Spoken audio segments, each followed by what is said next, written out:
so hungry. Hey everyone, it's me, Lisa Lillian, also known as Hungry Girl. Welcome to another episode of Chew the Right Thing.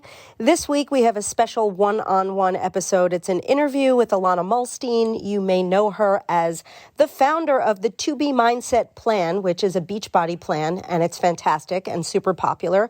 She also has a brand new book out right now that is called You Can Drop It, and I happen to have written the foreword for the book. It's a fabulous book.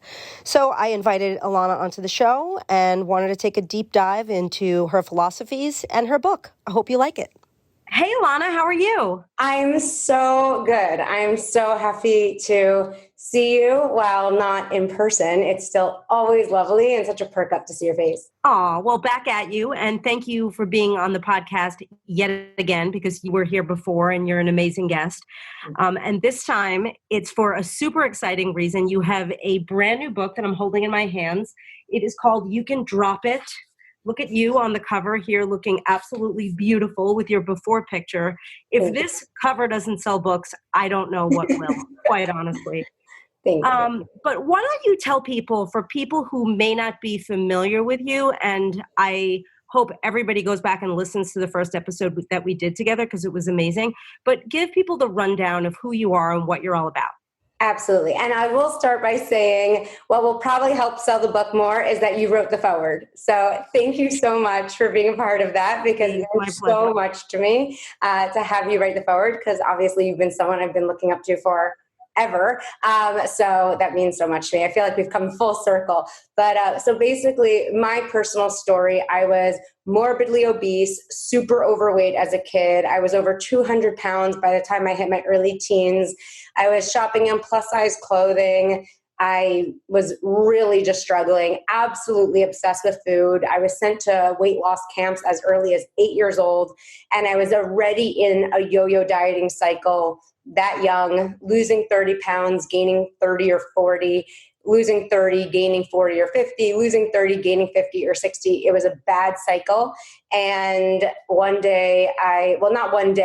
summer, I think in weight loss camp, just looking under at my body, I finally took ownership and realized I need to stop blaming my genes and my slow metabolism and my family who can't help me because they're also struggling, and all the diets that weren't working and the scale that kept telling me my weight. I had to stop with the blame game and take ownership and figure out a better solution of how I can eat a lot, still be a foodie, still enjoy my life, and lose weight. So I never did calorie counting or macro counting or portion control, eating less or over exercising. I had to find a way to incorporate flavors and nutrition with really overcoming the emotional eating aspect of it at the same time.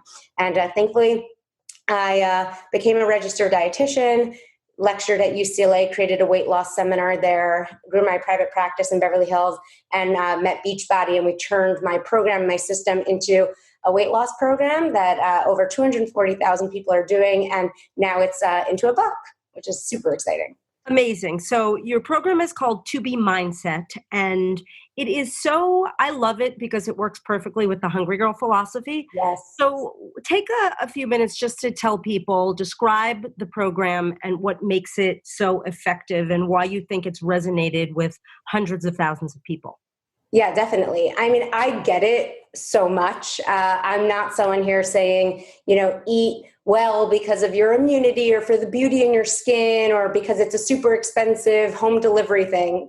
I'm coming from someone who loves food, grew up in a household where potato chips and cereal boxes and soda cans were lining our counters, eating big bread rolls, eating large volumes of food, being in a family where food was our focus and our main source of excitement and comfort and everything, and someone who really, really gets it. And I think that has resonated a lot with my private clients. And I have this 3-pillar approach to weight loss, where one pillar is the nutrition piece. One pillar was me really understanding what you want to fill up on so it is more filling, so it is more satisfying, so you can control the carbs and the sweets and learn to stop, but also the environmental piece of like how to set up your home environment to work for you, not against you, and definitely that emotional piece. And I think this 3-pillar approach of not just hitting the eat this, not that, but how to get the full circle really resonates. And I think everyone is just fed up with the restrictiveness, because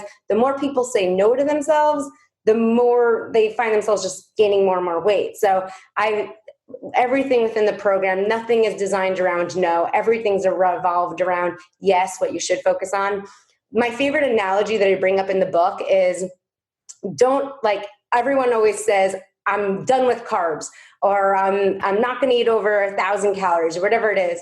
And the analogy I talk about in the book is, tell yourself that you're not going to think about elephants. Don't think about elephants. Don't think about their trunk. Don't think about their gray leathery skin. Don't think about their size. Don't think about the sound they make. Don't think about the way they come together or their performance in a circus. Do not think about elephants. I don't know, Lisa, about you, but were you able to not think about elephants? No, that's all I'm thinking about. Exactly. I love now I want to own an elephant. Right. So this is all about like filling your mind, filling your psyche, filling your day, filling your life with the positive things you want to be focusing on. My coin term is water first, veggies most. Focus on drinking water first, on filling up on veggies most.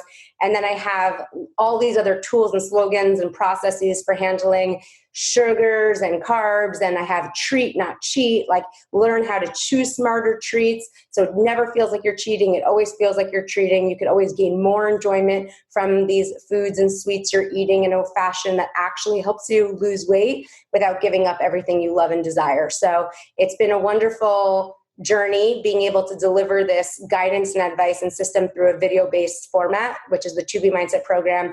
And this is really the book translation of that, which goes a little bit deeper into the science behind why everything works and a little bit deeper into the emotional self-sabotage aspect of why people have one too many cookies and then feel like they have to wait till next Monday, really breaking that vicious cycle. That's what this book is really designed to do. Right. I mean, and I say that all the time. It's like, because everybody just wants to keep pushing it off. But Yes. You bring up emotional eating, and so many people right now, because of this quarantine, I mean, some people are emerging, but a lot of us are still staying at home, and people are really struggling with emotional eating. So what are some of the ways that you recommend people deal with emotional eating? Yeah, definitely. I think now more than ever, people are identifying it more clearly. I think for a long time, people were in denial about being an emotional eater. But, now that there's a lot less to do, right? There are a lot less social occasions. So now you're not eating the chips and drinking because you're having fun and with your buddies and you're out at this party and it makes sense. Now you're kind of doing it alone in your sweatpants while watching the news. So it's a little bit more evident that it's coming from an emotional place and not necessarily what I would call environmental, like just because everyone's doing it and so forth. So I think we've always been emotional eaters. I think right now it's with a lot less activities, it's becoming more of an activity, more of a sport to eat, and more of a socially identifiable act. And there are so many ways you can overcome it, which I talk about in the book. So first and foremost, it really helped me, honestly, Lisa, be able to lose my weight when I kind of crossed off the list of things that were never going to work for me. So I had to finally, once I was, 100 pounds overweight is when I finally said, Ilana, cut the nonsense, admit to yourself you are a volume eater, admit and work with it. Admit to yourself that you're going to want cocktails. Admit to yourself you're going to want chocolate. Admit to yourself that you're not organized enough to meal prep and calorie count and or over exercise. Just delete those from your what's going to be sustainable and simple and sensible for you. Once I was able to do that, I was able to uncover what really worked. And I think emotional eating is it that same way. I had to realize, okay, well, I'm really eating because I'm kind of lonely. I didn't have a lot of supervision at the time. I was kind of raising myself in a lot of ways. And a lot of it was out of loneliness. A lot of it was out of comfort. A lot of it was out of stability. Once I could identify that, which in the book, it's a pretty hysterical section. In the book, I have a whole emotional eating A through Z with all these different terms I've created around emotional eating. So procrastinating, when you're just trying to push off doing something, so you eat instead. FOMO eating, elevated eating. I'm going to tell you, one of my favorite Ilana-isms is JOMO.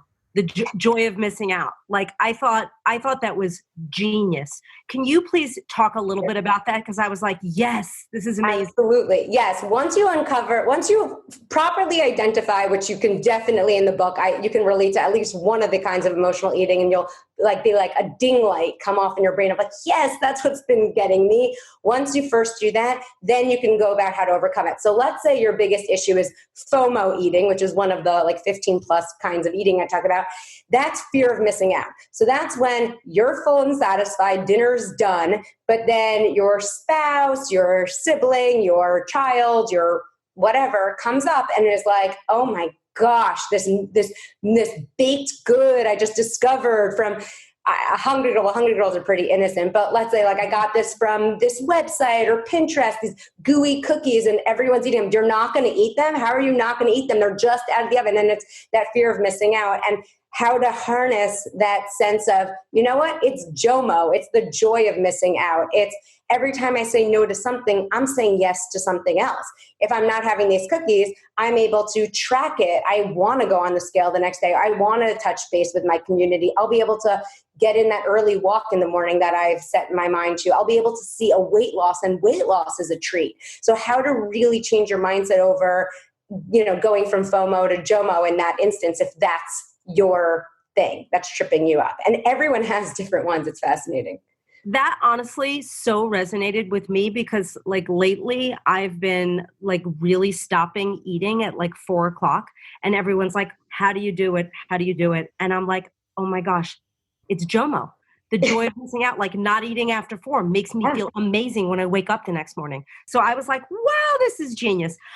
So right now, let's talk a little bit more about the fact that people are having more trouble. They are struggling and they're just feeling overwhelmed and not quite ready to like get back on the bandwagon or to fix the situation. Right. How do you light a fire under those people? Yeah. How do you really get them going? Yeah. So I'm very, very upbeat, positive, cheerful. As you know, certainly for anyone who follows me on social media, I think you would feel like I'm just giddy and happy all the time. The truth is, in order to lose 100 pounds and really be able to push myself and my clients to see real results, I'm pretty straightforward and tough. And I think the book is kind of like that wake-up call that had to be said. And so I think a lot of people are reading and they're like, wow, she did not hold back. Like, this is straight up truth. Like in the book, I will help you, work out some glorifications you have over some foods. Like if you desperately love donuts and think that donuts are the best, I will straight up tell you how to choose a donut, how to call them deep fried dough so you're not creating something else, and how to call them for what it is, choose them when they're best, and enjoy it absolute fullest. So don't think that getting this book is going to make you not have these comfort foods. I think it's so hard for people to start, especially in quarantine, because if you think about the past 2-3 months, one of the only comforts we've had is food, right? We haven't had the comfort of hugging our friends. We haven't had the comfort of our day-to-day routines, going to the office place or our churches or synagogues or, all these comforts that we used to have, we don't have anymore. So food has been a source of comfort, which, for me, food will always be comforting. So I think a lot of people are hesitant to start a weight loss program because they feared that they were going to have to break up with a real source of comfort in their lives. And I want people to know with the book, you can drop it. You will drop the pounds. You will drop the self-sabotage eating. You will drop the mindless and insensible eating, but you're never going to totally drop a love and comfort for food. You're just going to gain a stronger sense of love and comfort with feeling good and more energetic and healthy every day. So to give people a little fire under you, I just want to say, this is not a snowstorm that's kind of impacting us for a week. That's kind of how I explained it to my clients early on. This coronavirus, COVID-19, quarantine, staying in, change of the economy, unemployment rate, this is not something that happened in a day. It's not going to get solved in a day. And the longer you wait, the harder it's going to get. So I really recommend you stop seeing it as this short-term thing of, okay, whatever, I'll gain a few pounds and I'll lose it later. Well, you have to kind of really adapt and take on the sensibility that a lot of things won't be necessarily the same. And the smartest thing you can do is set up your home environment to work for you, to at the very least make it so you're not gaining weight. And at the very best, actually losing weight or getting to the healthiest, best self you can possibly be, because now more than ever, it's evident that health is the greatest source of wealth. So that's what I would say. Great advice. And so one of the things that I help people with, it's getting over the all or nothing attitude. And I know, like, and especially in the book, I noticed you have that same exact attitude. Wow, look at that bottle of water you're guzzling. So we know we're not going to be perfect all the time. We can't. There's no such thing. There's no one perfect way to eat. I know. And so, but a lot of people get into this mindset where if they have like a slip up, that's it. They're done for the day. They're done for the week, for the month. Talk a little bit about why that's not the right way to approach it and why it's okay every now and then to slip up. Absolutely. First of all, I have a lot of education in nutrition. There is no one perfect way to eat. There's not one sample day, even though I have a 4-week slim down plan in the book. There's not one day that anyone can have that's a perfect day. You have to create the perfect day for you, which is why the most important term and the whole title of the book is you. You can drop it. I will walk you through how it's going to work for you and your lifestyle. You might not be like Lisa and be able to stop eating at 4. You may be someone who likes to have dinner at 7 and wake up later and have a different routine. So you have to make it work for you. Lisa's just excited because it works for her and she found that out. And so there's so much joy in that. And there's such great confidence in that.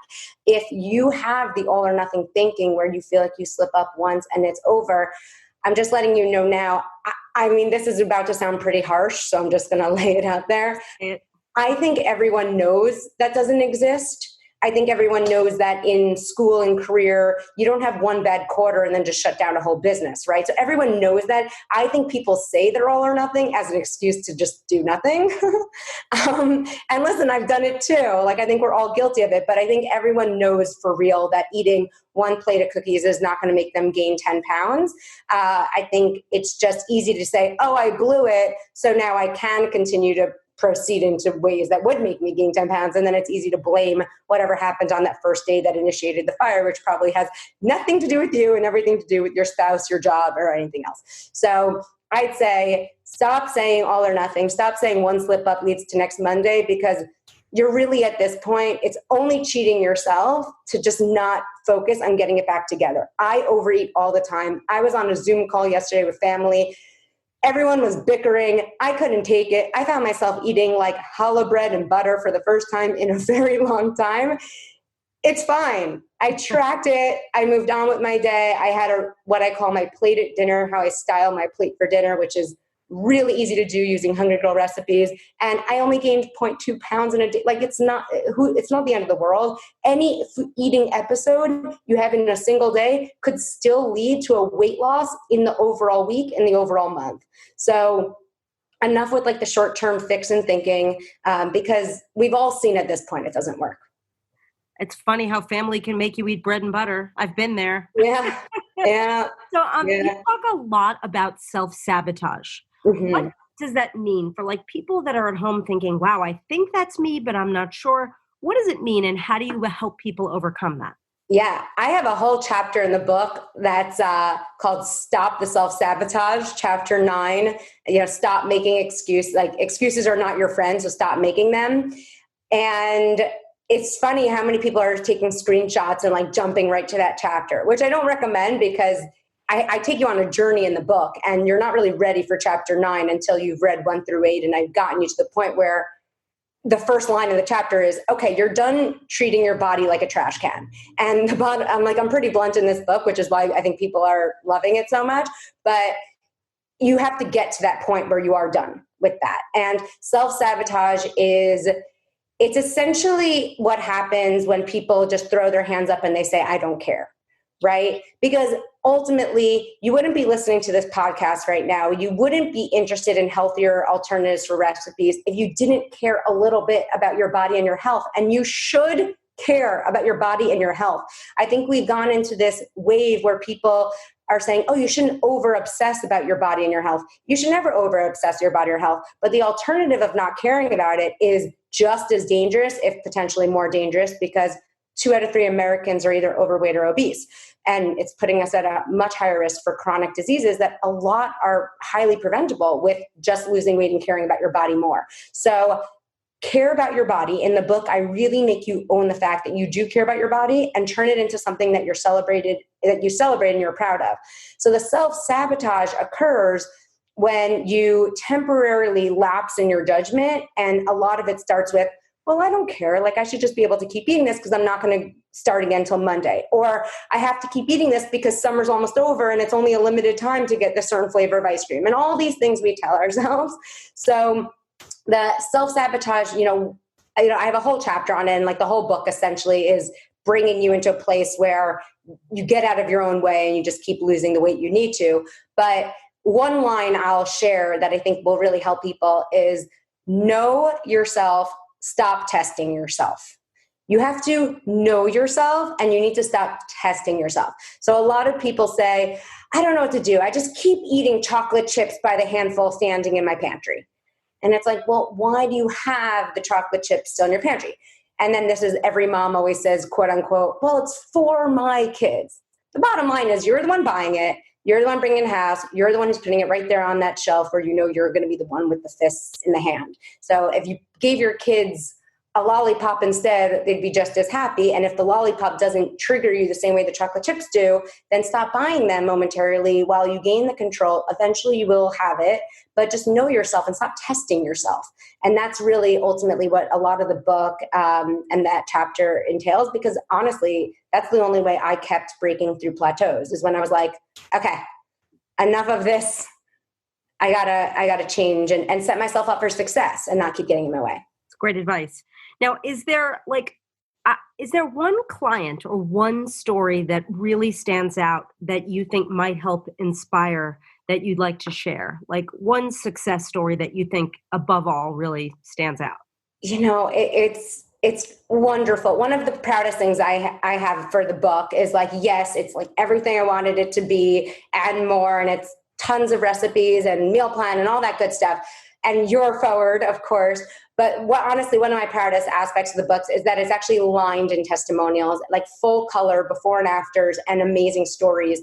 And it's actually, each testimonial is kind of matched with the chapter and the principle and the suggestion I'm giving. And the testimonial really matches up like, I really doubted Ilana on this, or I was really hesitant to take on tracking, or I was hesitant to take on veggies or this that she recommends or not, and overcoming that really helped me. So I definitely think it's a personalized thing. I think everyone's going to resonate with the different testimonials in the book. I will say when I was recording the audiobook, I was laughing. I didn't realize how much cursing was in the book. Like, I mean, don't worry if you don't like cursing. It's probably just 3 or 4 curse words in the book. But there's one testimonial early on who is basically like, I needed Ilana to, give me a little bitch slap and like wake me up. And I think that one will resonate with a lot of people because I always say change really comes when you kind of are at that point like I was where you're just fed up. And so I think she kind of kicks off one of the earlier testimonials. And I think that's going to resonate with a lot of people who are at home, who have been doing the quarantine gaining weight thing, who have been trying the all or nothing thing and are really just at the point where enough, I got to figure out my own system. I have to figure out what's going to work for me. So you, like everyone else who has successfully lost weight, it doesn't just magically end. You live this every day, day in and day out. I think we're all in the same boat. What are some of your personal secret weapon foods as a volume eater? Like I am a volume eater. We have to have some stuff in our arsenal that gets us through life. What are yours?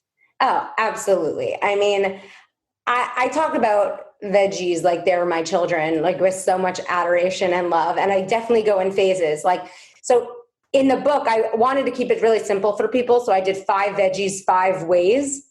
So the 5 veggies I chose are ones that are so near and dear to my heart because they're so good for weight loss. They're inexpensive and they last the longest.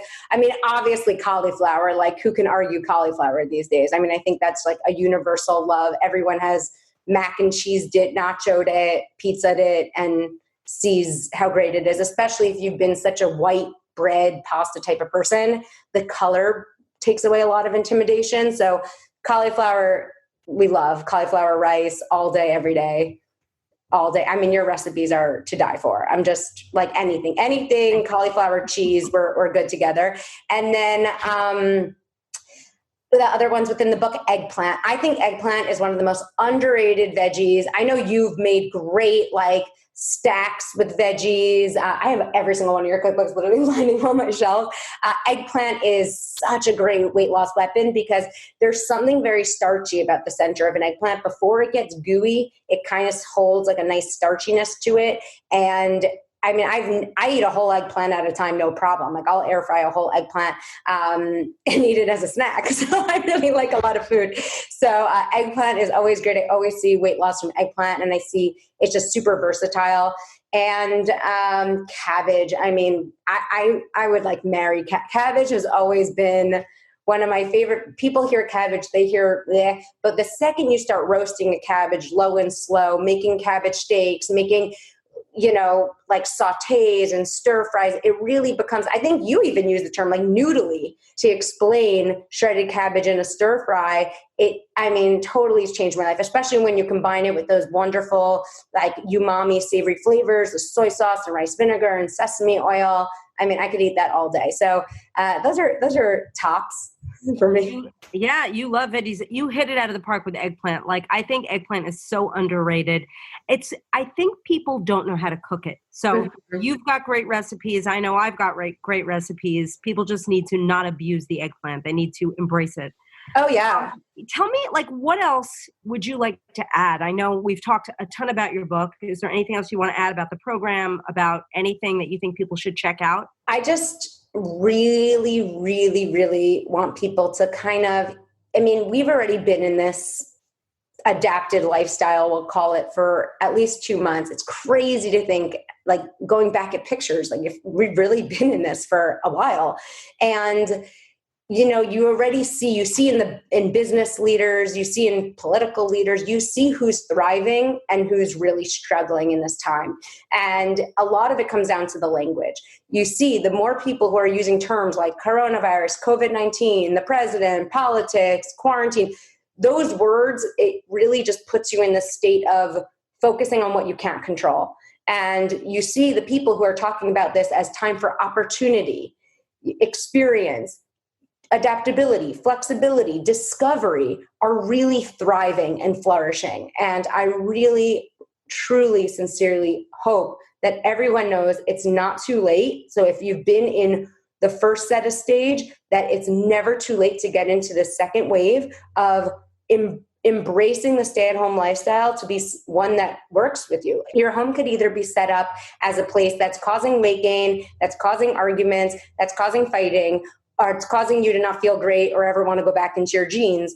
Or you can set up your home life to feel like a wellness spa by putting, water the first place you see it in the fridge, by buying inexpensive, really, really cheap, versatile, long-lasting veggies like cabbage, like cauliflower, like eggplant, and taking then more time now that you have to make the Hungry Girl recipes, to make the recipes in the book, to read the book, to highlight it, to incorporate this into your life. You cannot deny that we all have more time on our hands. There's so much just traveling to errands, traveling to your workplace, traveling to pickups from kids. There's so much saved time. Everyone has at least 30 minutes more time.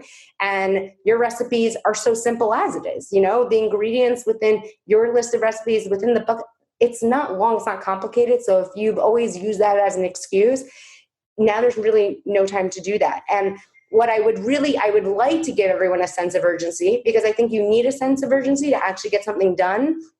And I think it's important, everyone's talking about a new wave coming in the fall and winter. And hopefully, oh my gosh, I pray to God we do not have a new wave, and I hope we're only on the upside of this.